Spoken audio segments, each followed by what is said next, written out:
ఇక్కడ తిరుమలలో ఉన్న ఒక పురుషుడు పుష్కరిణిలో వచ్చాడు.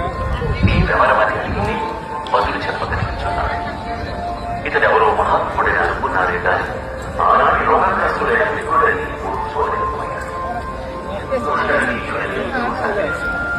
అందరూ ఆదరించేసరికి అతనిలో అహంకారం గురించి ఏమవుతుందిలే అని ఒకనాడు వెంకమ్మ తుంపురు కోనలో తనకు కనిపించిందని ఎల్లరికీ తెలియజేసింది.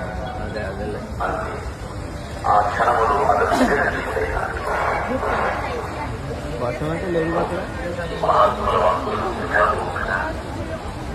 ఇది జరిగినప్పటి నుండి అందరూ వెంగమాంబ దర్శనార్థం తుంపురు తీర్థానికి తరలి వెళ్లడం ప్రారంభమైంది.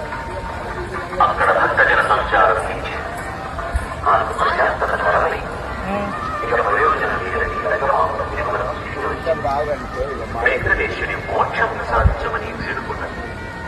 సహస్రచంద్ర దర్శనం చేసిన ఆ వృద్ధ తపస్విని విన్నపం సహస్రనామకు సమ్మతించాడు. తనకు దూరంగా ఇక ఉంచడం ధర్మం కాదు.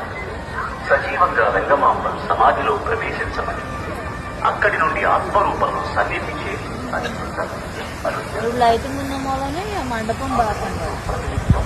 ఏకాంత సేవానంతరం నీళ్ళు చూడండి అలా అవుతున్నాయి. అందుకే అంత సౌండ్.